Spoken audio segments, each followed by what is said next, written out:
Greetings, Dr. Jeffrey Scott here. This is my weekend market update for Sunday, October 8th, 2023. If you're new to my channel, do me a favor, hit subscribe and then hit the alert button, the bell, so you get notified when I put this up. I've been posting these weekly for, 20 years, and I enjoy the feedback in the remarks section or email to hgsidoc@gmail.com. I titled this one, and notice there is a question mark. It's not a statement. Will the follow-through day lead us to higher highs? So those who are unfamiliar with William O'Neill and Cancelim and the book How to Make Money in Stocks, that's where the follow-through day concept comes through. And I'll mention it what it was or is as we go through the presentation. For those that are new, I'll probably spend about 20 minutes in a PowerPoint where I will give you my thoughts about market direction, and then I'll jump into wealth charts and look at what stocks I'll be looking at on Monday. This is for education only. I am a doctor, not a broker. I am independent. I pay for the tools that I use and I demonstrate. And trading involves risk, and you alone are solely responsible for any investment decisions you make. So, the most exciting thing is we are now 24 hours away from Wealth 365. That's a link to register if you're one of the few people left who's actually in the trading world that hasn't signed up. And I highly recommend it. If you don't own Wealth Charts, it's an awesome platform, and this is the time to buy it. It's going to be to get the best deal of the year during these events. You'll have many other speakers. It wouldn't surprise me if it's going to approach 75 this year of people talking about trading, what they do, and they'll have things to offer for sale as well. There is no cost to participate and no obligation to buy anything. I will be on, I believe, Tuesday morning at 10 a.m. So I always start by looking at the markets. And, the question really is this enthusiasm that I felt on Friday, is it warranted? Or is it nothing more than a dead cat bounce? And I think that's a legitimate question. I'm going to go through a lot of the pros and cons. If you look at the one-day performance, excuse me, which would have been Friday, and I've highlighted in yellow the major market indices, everyone was green. You even had the Russell was up 1%, NASDAQ 1.6, S&P 1.2, NASDAQ Q's 1.7, even Bitcoin was up 2.9%. So Friday was a very strong day. Now the O'Neill, the way I interpret the follow-through day is you get a rally attempt, which we did get one the prior week, and then from day 4 to a couple of weeks, if you get a what's called a follow-through day, then that's a signal to start entering the market. And that follow-through day is typically a move over 1% on higher volume than the prior day and optimally more than average volume. Well, on the NASDAQ and the spiders, you got your 1% move on more than average volume. So we did get a follow-through day. Now the negative piece is if you look at on the week, the NYSE was down 1.2, the Dow was down 0.3, the Russell was down 2.1. So it's not as if this is a broad-based, such a big move it took out the weekly lows. So I think you could certainly question whether this is a follow-through day or not. Hey, I hope so. I'm more long historically than a shorter, although right now I'm mostly long cash. If you look at the IBD 50, it was up 2.3%. Small cap growth, where I usually live, was strong on Friday, and that would be awesome. And then look who's up from the dead. Although it's still 68% off its highs, it's now 31.9% off its lows, which is natural gas, which was up 13% over the 5 days. If one looks at the market itself, at the S&P sectors, you can see everything except for consumer staples was up on Friday, and staples were down 3%, utilities down 2.9%, but the big loser was energy with a historic drop in oil prices on the week. Concerned about what else? The economy. Now, this is Q Edge. It gives me a heads up display of what's going on from a breadth perspective. And I know Friday was a strong day when 82% of the sectors were up, 76% of the industry groups, and 70% of the stocks. The only two sectors that were down were real estate and staples. What are those sectors? Those sectors are defensive. So if you want to be bullish, you'd expect the defensive things to lag. So that's a good thing. Over here gives me a distribution of where stocks are. Take 1, your percent B equals 0, meaning it's the bottom of the Bollinger Bands. 10% B equals 100, it's the top of the Bollinger Bands. And then each of the ones between those is a decile. So you see that most of your stocks are in the bottom half of their Bollinger Bands. That's not bullish. However, the number of stocks below dropped to 5%, which is only a little bit less than the number of stocks above 3.5. So right now I see a longer term, still bearish stance, but not anything excessive. And you can see here an improvement from 81% of the stocks on Thursday below the bands, below the midline of the bands, to 74% on Friday. So a oversold market, not excessively improving. Now here we can look at those same thing, sector, industry group, and stock performance going back a month. And clearly over a month and over 2 weeks, it's been a tough market with all the sectors down and the majority of industry groups and stocks. Even on this week, despite the quote potential follow through day, all the sectors were down over 5 days. Now, what's the difference between this and the last slide? Because you might say, Jeff, you just told us that over 5 days some of these were up. And there is a difference. These are the S&P 500 sectors, and we know that the mega caps led again on the week. And this here is the S&P 1500 sectors. So when we broaden out, the sectors were negative on the week, 84% of the industry groups and 67% of the stocks. Now, Sager, the proprietor of Q Tools and the edge here, this is Q Market Breadth and Metastock, has incorporated a lot of things into his analysis over the years. A lot of the stuff he's taken from me and others.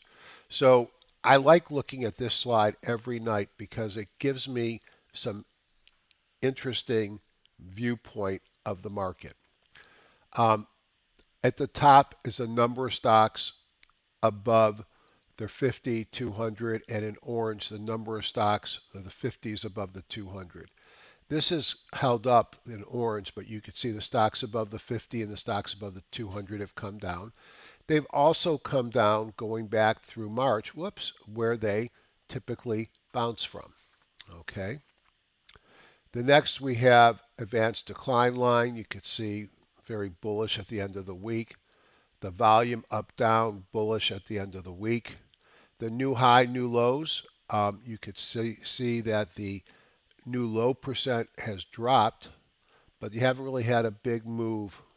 Well, the new lows improved. There's still more new lows than new highs, and the new highs haven't bounced. There's a lot of information in this screen. This is my 13-week new high, new low, and you can see it's bounced off the bottom. When it gets down to these dashed lines, you look for a reversal. And at these dashed lines, you look for a reversal back into the mean. So oversold, bounce. If you look at the um, other things we see here, these, I'm going to call them pink. I'm halfway colorblind. Um, those are what's called a bongo. And the bongo is a baby out with the bathwater signal. And it's a signal of getting pretty profound oversold. And we look for a bounce. So that fits. Back here were the confirmed Hindenburg omens that predicted this sell-off. These light blue things are called the bangos, and they just give you a clue that you're getting exuberant buying, and typically it leads to a sell-off, and there was the first Hindenburg that fired there. Don't you like how he made it a skull and crossbones? I love this stuff. Down here you could see that growth really outperformed this week, and that small caps underperformed. So it was large cap growth. And then these dots represent distribution on these indices. And what do you notice? You notice there's nothing green here. So I'm going to put a strike on the follow through day argument because there's really none of the major indexes actually gave me a positive breath signal. So that's a little bit bothersome.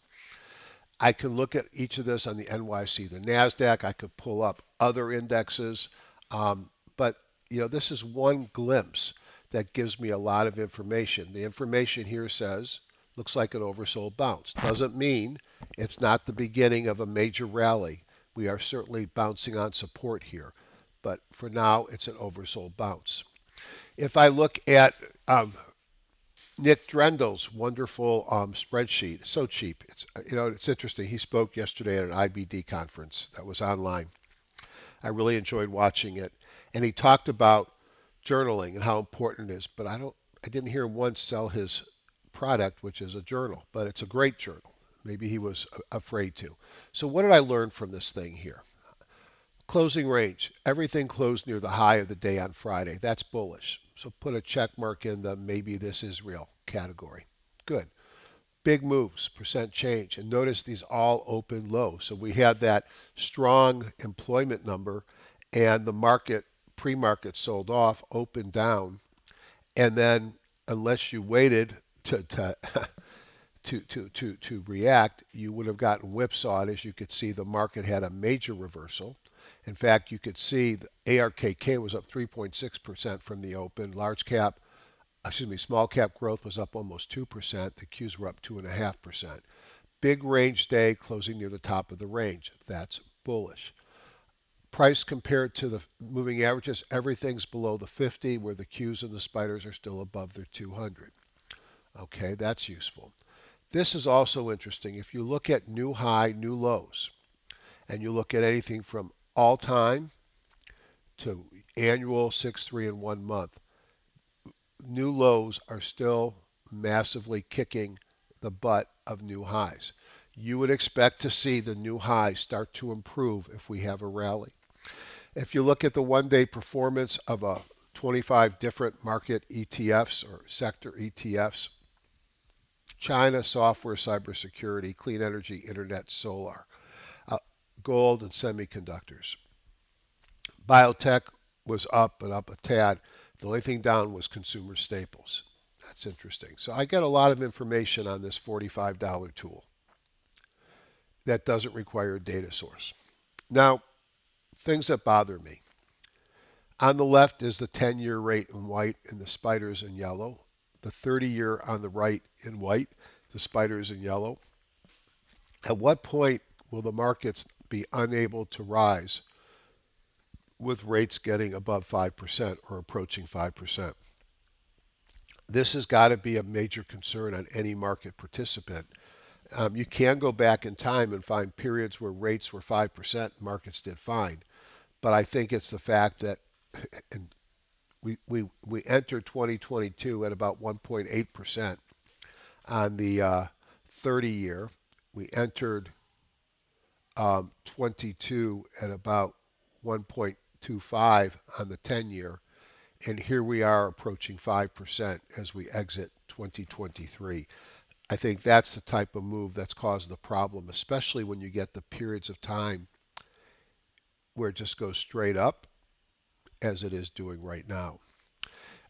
Recession in the near future. This remains the battle. I'm in the camp that we always get recession. So to say we have a recession coming without giving you a date is easy, because I guarantee in our lifetime we'll have another recession.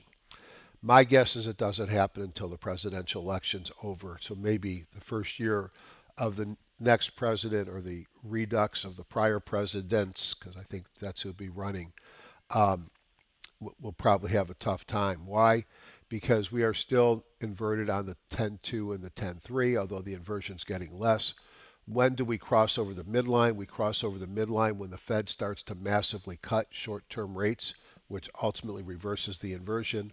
Why does the Fed quickly and massively cut short-term rates? Because the economy goes into a recession. Every time the 10-2s and the 10-3s drop below the dark zero line, a recession, which is the gray band, typically follows. That's the argument that we're going to get a recession. One of the clues that might kick us off that a recession is here or coming is credit will get tight. And although credit tightness now is perhaps worse than it was in 2022, it hasn't reached a point of alarm yet. And the other argument of why we could not get a recession is the Philadelphia Diffusion Index, a measurement of economic activity, says, hey, we're still growing. We still have um, positive activity. So I think it's a mixed thing. Will we get a recession in the future? I guarantee it. So can everybody else because they do occur. I just don't see one happening anytime in the short term. Now, the other thing that I think is bothersome is that even though we had a short-term improvement, here's a 13-week new high, new low. This is in the TC2000 product here, and that it's kind of it's like old Yeller. It's very reliable. When you get down to this white line, you reverse, but it's a short-term reversal. And this is back in 2020 where we really bounced around it for a while before we reversed for good. But the thing that is more bothersome here is the stocks above the 200 and the stocks above the 40 continue to fall, meaning on the longer time frames, breadth still is getting weaker. Buckets, this is similar to what I showed you with Sagar. 74% of the stocks in the S&P 1500 are below their Bollinger Band, are below the midline of their Bollinger Bands. That's a bearish stance. And as you can see, the majority of the stocks are below the midline, very few below the bands or above the bands. The Hindenburg Omen is a signal of market tops. You need to have them confirmed, meaning more than one. You have 30 days to confirm it. We did have Hindenburg omens in the beginning of September, and they sort of worked as the market sold off. If I want to put another argument about why this may not be a successful follow-through day, but don't let me be the one that says that O'Neill's wrong. O'Neill's right more than he's wrong. They just don't always work. So I'm trying to handicap, do I think this will work or not work? Look at the new lows on the NASDAQ. Look at the new lows on the high, on the NYSE, and there's no green, meaning no new highs more than 2%. I'm concerned about the breadth, but I'm not ignoring the follow-through day. Does this look like a strong market? No. Take all the stocks in the market. So I got like 11,000 in the HGSI tool that feeds this. This is called Edge Rater. I break them up by ERG. ERG is a number between 0, it's actually 297, not 300, 0 to 99 for earnings, relative strength, or group, and then looking at performance based upon ERG. Well, the good news is it favored growth where the curve definitely went from lower left to upper right. Everything is below 0%. That means no matter what bucket you were in, you were probably negative on the week. But when you look here, you had less negative if you had earnings, you had less negative if you had relative strength. I am a growth stock investor. I need that pattern. I need growth to lead for me to do well in the markets. When it's junk off the bottom all the time, I have to change how I trade because that's a different market than growth leading. Now, the interesting thing is when I looked at the different groups that I create every week, the big leader was FANG Manta, FANG the 7, 3.52%. My buy watch was up 1.97 and IBD 50 was up 1.9. Those are pretty healthy moves in a market that was mostly down on the week, but it shows what was working. What was working was growth. That is probably a positive in the follow-through day camp.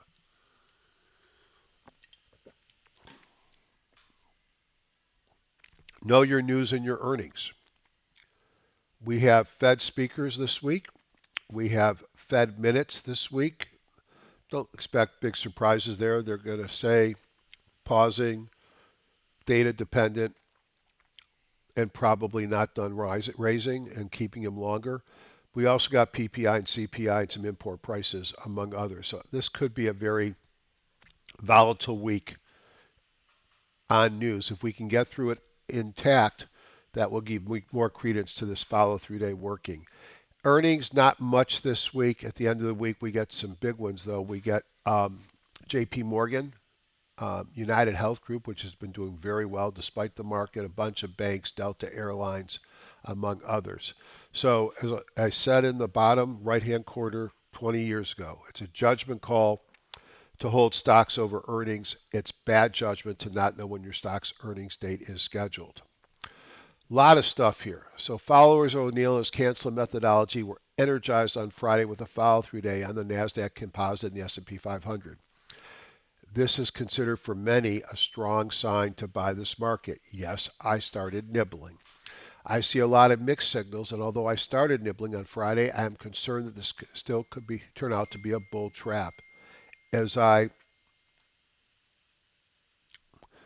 look at some of the reasons, mixed market, mega cap outperformance, the equal weight was down 1.2% on the S&P 500. We need broader participation.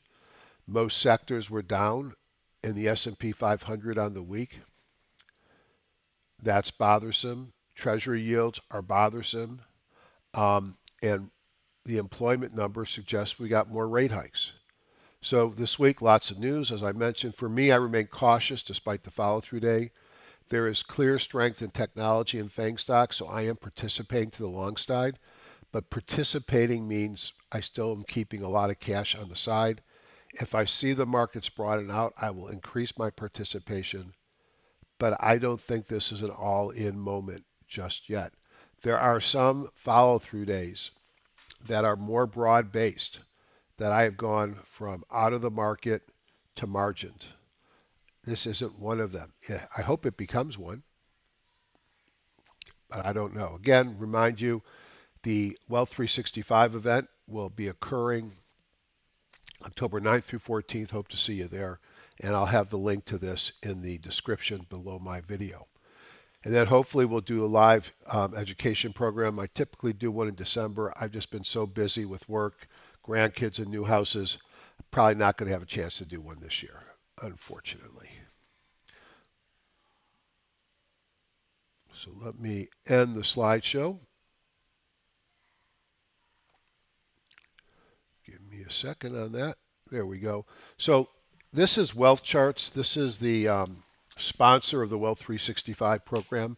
Rob Hoffman, a great trader, friend, um, developer of great tools, is the proprietor, and he has so many good friends in the industry that they all come to his Wealth 365 event, which makes it so valuable of your time.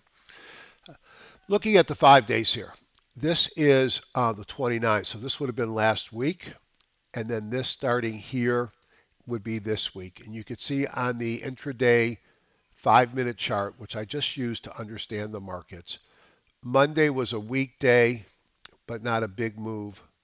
Tuesday was a strong down day. Wednesday we started to reverse.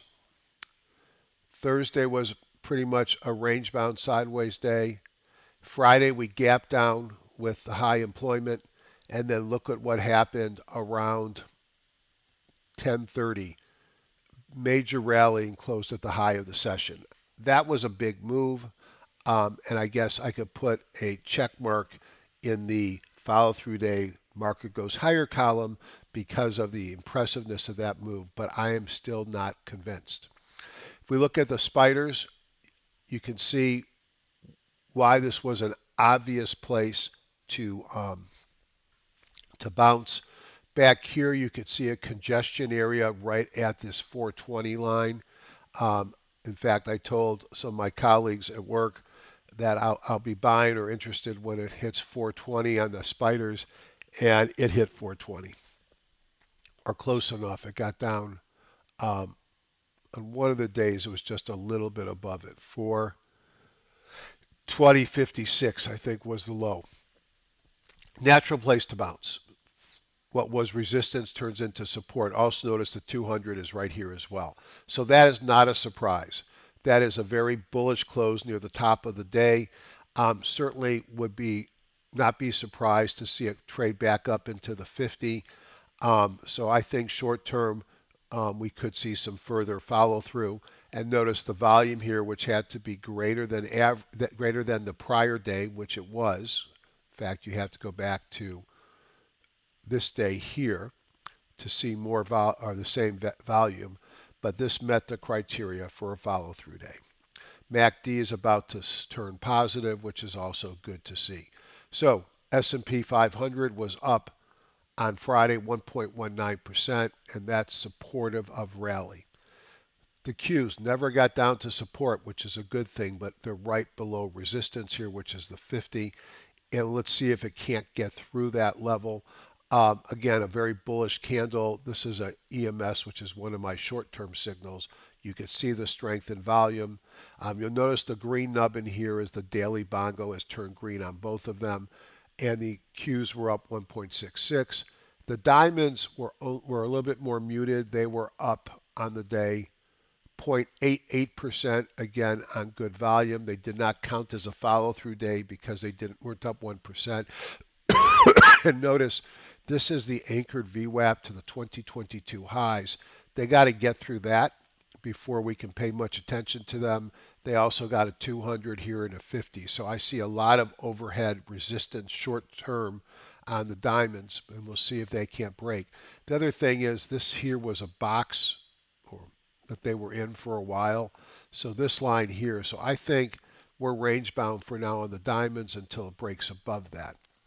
The Russell also bounced at a somewhat obvious point, bouncing off of the January lows, and the Russell was up 0.96. Did have higher volume, but although it's close to a follow-through day, it wasn't up 1%. And then if you look at the VIX, let's look at the VIX weekly. The VIX actually went up on the week, and on the week was up 5.54%. If we look at the daily, you can see much of that came on the 12% move on Wednesday. Actually, we're missing one day, so that was Tuesday. So let's look at the UVXY. And the UVXY, let's look at the UVXY and weekly. For reasons I don't know, my VIX is always a day late. The VIX weekly on the UVXY doesn't look like much. It was up 1.54%. Okay, let's go back to the daily there.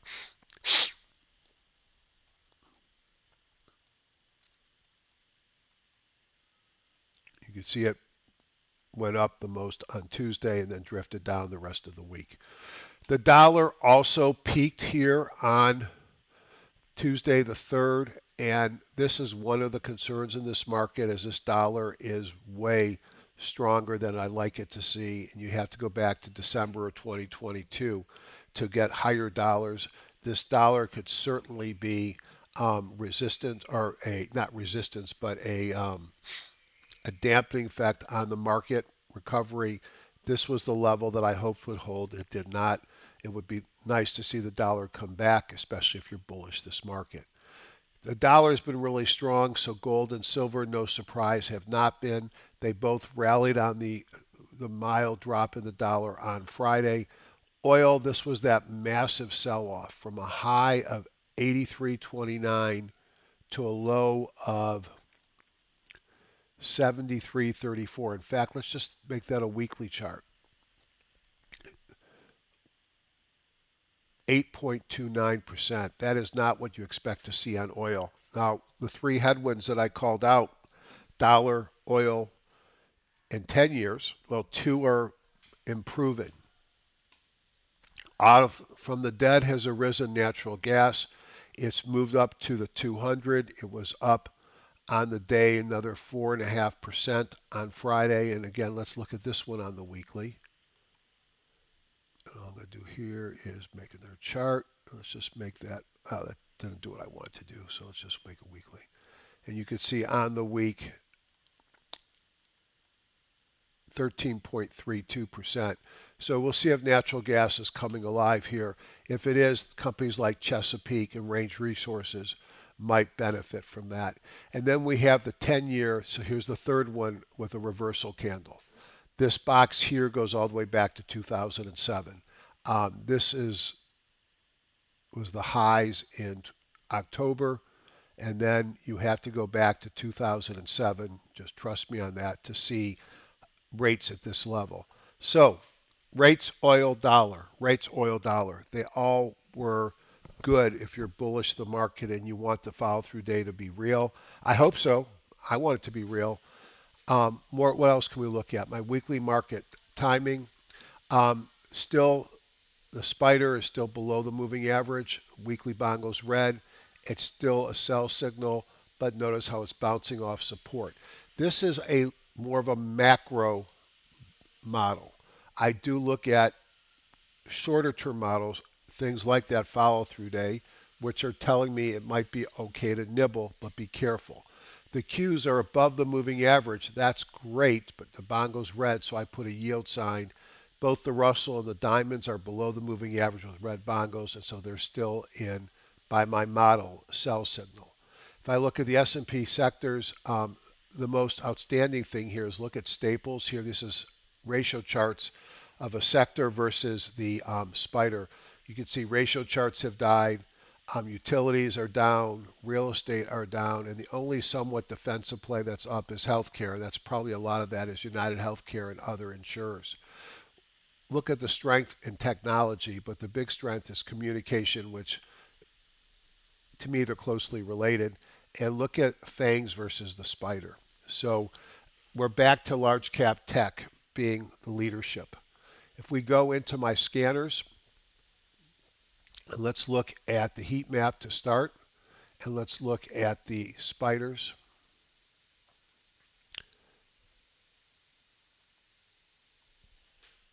Yeah, it's a strong day in the S&P 500. Energy was the weakness. Some of the retail, Costco um, and Walmart and Target, which would be in consumer staples. But look at the strength in the large cap tech. If we go to Wealth Scanner to see where the leadership is this week, is there any strength in this market? This is still bothersome.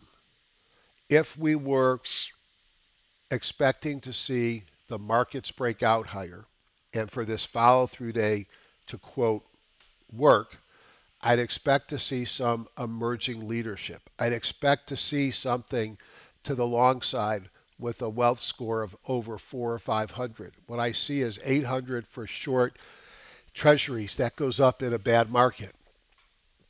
Yes, natural gas has come off the debt from its deathbed. That's great, but that's not growth stocks.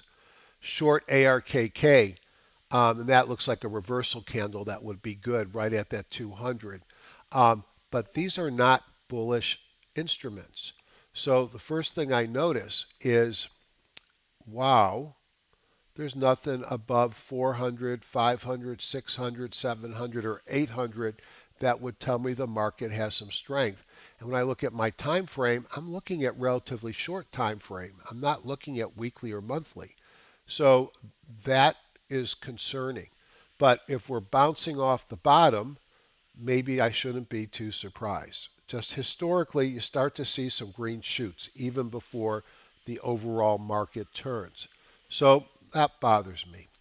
Now, do I want to look to what's negative? I could flip the score and look at the weak things to come to the top. Let me just go to here, bearish.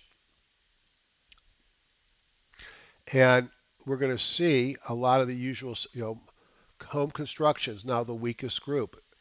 Not surprising. What was surprising was how long it held up with rising rates. Natural gas, well, I just flipped them back the other way. Gasoline has weakened, retail, bonds, space exploration, but these are all arrows are showing down. That means they're getting less weak. So if I have to look at this market and I have to think, do I want to go long or short? I don't like shorting support, and I think this market has a good chance of going higher because of that follow through day with all the asterisks that I've given you. So I'm going to be looking to the long side. My conviction is not great. I want to believe. I want this market to go up. I'm a bull. I'm not a perma bull because I'm a realist. You can't be bullish all the time. But I make more money in bullish markets. but my conviction is not very high, even with that follow through day. So I'm going to look to the long side. I'm not advocating all in long. I'm certainly not advocating all in short. And let's take a look at my scanners to see what we can bring to the top. So I developed with Rob Hoffman my thing called the CAT scanner. And the CAT scanner basically takes my experience that I had over 25, 30 years in the markets, that there were certain things that typically happened before a big move in the stock. Gaps, volume, breakouts, momentum all seem to occur when a stock starts to move. That makes sense. Not all of them at the same time, but sometimes. Um, Breaking above moving averages, relative strength improving, volume coming in are all things that are associated with big moves in the market. So we developed a tool that can capture that. So I could take any list of stocks and I could run them against my scanner, and I have various scans I can look at. So my favorite one is pullbacks in an uptrend. So I look for stocks that are in a longer term uptrend that stub their toe and are starting to move again. My bongo indicator is my long-term trending, long, short, intermediate, depending what I set it at, trending indicator. I have in this chart here the daily, the weekly, and the monthly. And in this chart, I just have the monthly. I have a series of dots. If there were four green dots, one would be gap, the second is volume, the third is breakout. The fourth is momentum. Then you get the squeeze. When it turns green, it's coming out of the squeeze. A wilder PSAR, a failed new low, and a failed new high signal. My bongos, this is my overbought, oversold indicator. When it's at 100 or above 95, I don't usually buy. When it's below minus 95, I don't like to short. This is my relative strength versus a moving average, relative strength of the instrument versus the SPY. I don't like to buy this when it's below the moving average, and this is OBV breaking above. This happens to be one of the interesting charts in the market right now, which is Meta Platforms, Facebook, faceplant as some people used to call it. And this is a stock that's obviously had a massive run up from its lows. And it's going sideways here, and it had a big move on Friday up 3.49%. Yes, on higher volume, but not the highest volume. Breakout momentum, relative strength looks good. OBV is trying to peak its way up. This is one that I will be watching. Right here, I went a little differently. I have a couple of tools that I can find high relative strength stocks, and I like running against that list to see if anything looks interesting. Now, ACMR was a stock that we talked about here. It then pulled back, and it looks like it's ready to run again. Interestingly, it, it fired a short-term sell signal at the open on Friday when it opened up lower, but you have a bullish engulfing pattern taking at 1, 2, 3 days at the 17 on higher volume. So you have volume, breakout, momentum, relative strength and OBV look good. This is one that I'll be watching. And you'll notice this red line here on the daily bongo. That's one of my favorite patterns, and that shows me the stock on the short term had a little pullback. Bill Holdings, um, less interested in this, but not a bad looking pattern. Why am I less interested? Because it's been in a big downtrend. But look at relative strength in OBV, volume breakout momentum, took out the 50-day moving average. CrowdStrike, a beautiful pattern. Here you got a big sell-off. We're now in the midst of a longer term run up. And then on Friday, you took out, gosh, you'd have to go back all the way to this bar here, which was in the week of October 3rd, 2022. So you have a new high pretty much on the year here with really big volume, breakout momentum coming out of a squeeze with relative strength and OBV. And the only thing I don't like about it is it's starting to get extended, but it's below 95, so I can still buy that. Palo Alto Networks still has to get above this bar here, but it's on a longer term upswing and pull back into the moving averages with a big powerful move. Zscaler, Similar pattern. I like to see it get above this so I know it's not just in a range, but volume, breakout, momentum, relative strength, and OBV. Arista Networks, another similar pattern because this is what I'm scanning for. A pullback on the weekly, now moving higher. Pull back on the daily. Here's the red bongo going, and now breaking out from support with relative strength and OBV. So the beauty of this model is I'm able to take stocks that are already market leaders, but I can't buy things that are runaways. Like, let's see if there's any rockets in here. Uh, no, this is another one I like, BRZE, Braze Inc. But again, I'd like to see it get above that level here, but a move off of the 50. Volume, breakout, momentum, relative strength, and OBV. Um, ARES, I talked about on my Friday morning. On Thursday, I picked 3 or 4 stocks. Stock picking is great, but it's the market that matters. And we had this massive market move on Friday. By the end of the day, everything I picked was up like this one. But again, it's the market. Look at the volume on Thursday and Friday. Um, a new buy signal coming out of a squeeze. Look at the green dots. Look at the relative strength in OBV. ARES, a financial manager.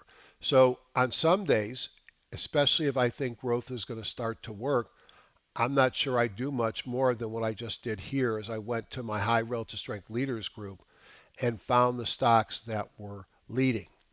Now, I mentioned energy and natural gas, and I mentioned a couple of names. So if I pull down to energy, driller refiners and integrateds, I want more of energy.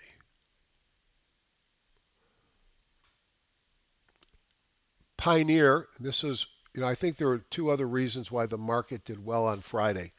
There was a takeout in energy. I think the other takeout was in biotech, but I can't remember the other takeout. But 2 relatively high profile takeouts, and that will juice the market. But here's Checkpoint. This is a natural gas related stock.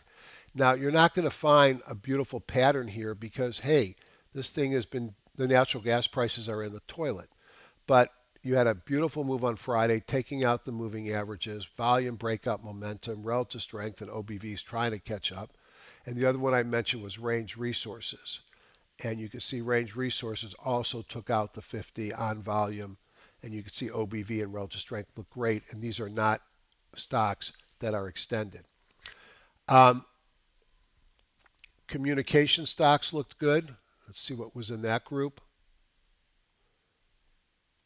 I'm not a big fan of Lyft. I use Uber, and I don't like the stock pattern, although maybe it's getting ready to run. Ring Central. Problem with these, I don't like buying things below the 200 and below the 50. These may turn out to be big moves. Here's Snow. Snowflake is this great product. It's really helped my business. We're a healthcare data technology company. And the stock came out with much exuberance. It's never really done much. Someday it's probably going to do a lot. Here was a nice, almost what I call a belt hold, a bullish engulfing pattern going all the way back to this bullish bar day. Good volume breakout. I mean, this might be worth looking at, although it's not in a powerful uptrend. Let's see if any of these others really came up. Pinterest, I don't understand how they make money. It shows up in my feed and shows me pretty pictures of ideas. But I'm sure there's a way they make money. Kind of like Faceplant, sideways move and then a big move on Friday, volume, breaking out, had the breakup bar the prior day, the momentum here from a squeeze, relative strength and OBV look good. So that's another group I looked at. And then I have what I usually put in the remarks section for the well charts user is what I call my combo buy leaders list. And this is about somewhere between 600 and 1,000 stocks that showed up in somebody's buy list or one of my scans. And a lot of times these are great stocks fundamentally, and they're not always working technically, but I stick them in the list and then I look to see what's working. So we already looked at PXD, ACMR, I think we looked at, but just to review it, nice uptrend. It had a pullback here. In fact, we had played this move here. It looks like it's ready to roll. Volume breakout momentum. Axonics, don't know much about this. This is not the old Taser. This is, I think, a healthcare company. Um, it's not breaking out of this congestion yet. I'd probably watch it. We looked at Bill. I like that one, although I prefer them when they're in uptrends. Bell Ring Brands, it's a staple, I believe, and it's still doing well, which is surprising. It's a nice pattern. You had probably earnings hiding here. You had a beat, 34 versus 32 cents, propelled it higher, sideways move, and it's getting ready to run again. Cadence Design, this is a beautiful chart. If you look at the weekly, is it getting ready to break out again? Yes, it's been sort of sideways for a while, but you know, clear up here 247 and you've got an interesting looking stock. You'd have to wait 2% to buy it, but it's got volume breakout momentum coming out of a squeeze with relative strength in OBV. We looked at Checkpoint, we looked at CrowdStrike, CyberArk, sloppy chart, um, big range bars all over the place. However, is it in an uptrend? Absolutely. On the weekly, did it pull back on the daily? Absolutely. It broke out above the 50 and the 17 on volume. Bongo turned green, relative strength and OBV look good. So the cybersecurity is one of the groups that's working. Lyft I didn't like. Palo Alto Networks is a similar group. Broke out above the moving averages in a longer term uptrend. PDD is a online retailer from China, which is moving and had a really big day on Friday. Now this you have to like because look, it's cleared. Let's look at the weekly. This was the prior highs in August, and it's now threatening the highs from January. It did it on very massive volume, breakout momentum, relative strength in OBV. PDD continues to look good. There's Ring Central, Range Resources, Snowflake, Stellantis. I find it interesting that a car manufacturers are doing well in the setting of a big strike. Um, However, you have a stock in a clear uptrend on the weekly, pullback on the daily, took out the 50 and the 17 on really big volume, breakout momentum, relative strength, and OBV. I haven't seen this many good stocks working at the same time in a long time, and perhaps that's the biggest signal that this could be real. Lastly, let's just look at Zscaler. I don't know if I looked at this. This is another one that looks interesting. I think I did. It's got to let it take out this level here before I get too excited. So let's talk about my thoughts. The markets gave us that follow through signal. That is typically a go heavy into the market signal. O'Neill talks a lot about it in his How to Make Money in Stocks book. Historically, it has been a strong signal. The broader markets are still saying be careful. So I am going to continue to nibble at some of the names we talked about. Those are some of the names that I went into on Friday. I am not going to go all in. I'm going to continue to keep my position small and my stops tight. But maybe we're getting to see a little bit of blue sky. The clouds are clearing, and maybe we are going to go higher into year end. But we got a big news week to go. So let's be open-minded. Open-minded says to take away some of the bearish clouds from our eyes, and let's see where we go. Have an awesome week in the market. I hope to see you at Wealth 365. Take care.